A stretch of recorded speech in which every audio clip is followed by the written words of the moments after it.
తెలంగాణకు బీజేపీ నేతలు చారిత్రక ద్రోహం చేస్తున్నారు. నమ్మి గెలిపిస్తే నిండా ముంచుతున్నారు. 11 ఏళ్లుగా తెలంగాణపై బీజేపీ సవితి తల్లి ప్రేమ చూపుతోంది. పనకచెర్ల నయవంచన పైన బీజేపీ ఎంపీలు నోరు విప్పటం లేదు.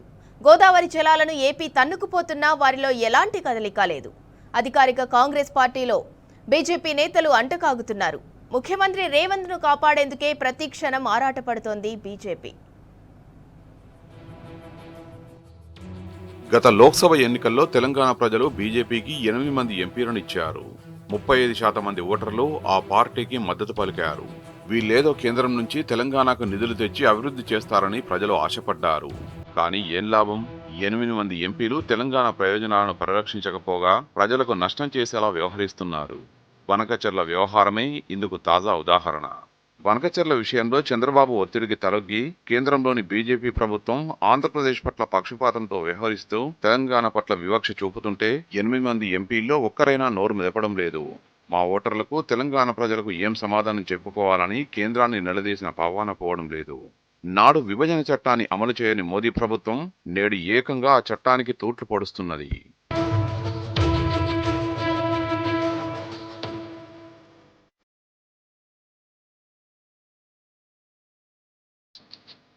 పనకచెర్లపై అడ్డగోలు సూత్రీకరణలు తీసుకొచ్చి అటు కేంద్ర ప్రభుత్వాన్ని ఇటు చంద్రబాబును ప్రతిపక్షమైన రేవంత్ రెడ్డిని రాష్ట్ర బీజేపీ నేతలు సమర్థిస్తున్నారు.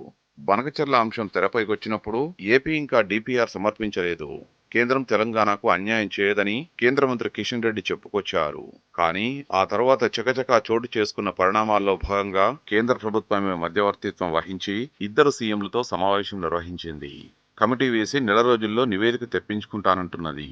ఈ కమిటీని స్వాగతిస్తున్నామని బీజేపీ ఎంపీ డీకే అరుణ ప్రకటిస్తే తమకు తెలంగాణతో పాటు ఏపీ ప్రయోజనాలు కూడా ముఖ్యమే అని మరో ఎంపీ కేంద్ర సహాయ మంత్రి బండి సంజయ్ చెప్తున్నారు.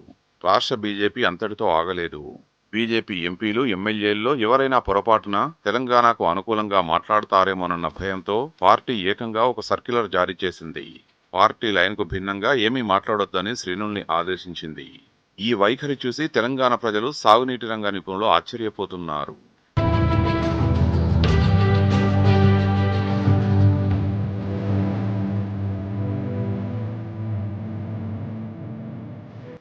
ఉమ్మడి రాష్ట్రంలో అనేక సందర్భాల్లో తెలంగాణ బీజేపీ నదీ జలాల అంశాలను ఎజెండాగా తీసుకుని అనేక కార్యక్రమాలు చేపట్టింది.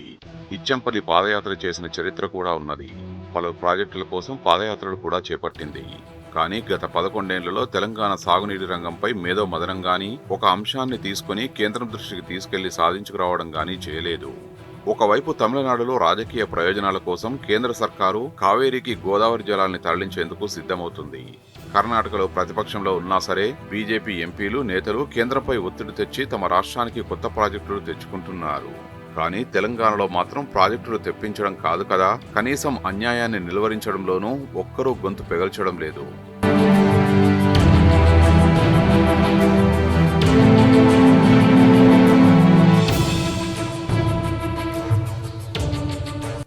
జల వివాదాలకు సంబంధించి తెలంగాణ చేసిన విజ్ఞప్తుల్ని లేఖల్ని కేంద్ర ప్రభుత్వం దాదాపు 11 ఏళ్లు పెండింగ్లో పెట్టింది. కానీ చంద్రబాబు గతేడాది డిసెంబర్లో అడగగానే బనకచెర్ల ప్రాజెక్టుకు ఎలాంటి అనుమతులు లేకపోయినా పచ్చజెండా ఊపింది. 6 నెలలు తిరక్కముందే ఢిల్లీ వేదికగా సీఎంలతో సమావేశాన్ని ఏర్పాటు చేసింది. వెంటనే నిపుణుల కమిటీ వేసింది. నెల రోజుల్లో నివేదిక ఇవ్వబోతున్నది. బనకచెర్ల విషయంలో కేంద్రం వేగంగా నిర్ణయాలు తీసుకున్నది. ఇంత జరుగుతున్నా తెలంగాణ ఎంపీలకు ఇవేమీ కనిపించడం లేదు. చంద్రబాబు తెలంగాణ ప్రయోజనాల్ని దెబ్బతీస్తూ గోదావరిని తరలించుకుపోవడానికి ఎత్తువేస్తుంటే బీజేపీ ఎంపీలు ఎందుకు మాట్లాడడం లేదని ఒక సాగునీటి రంగ నిపుణులు ప్రశ్నించారు.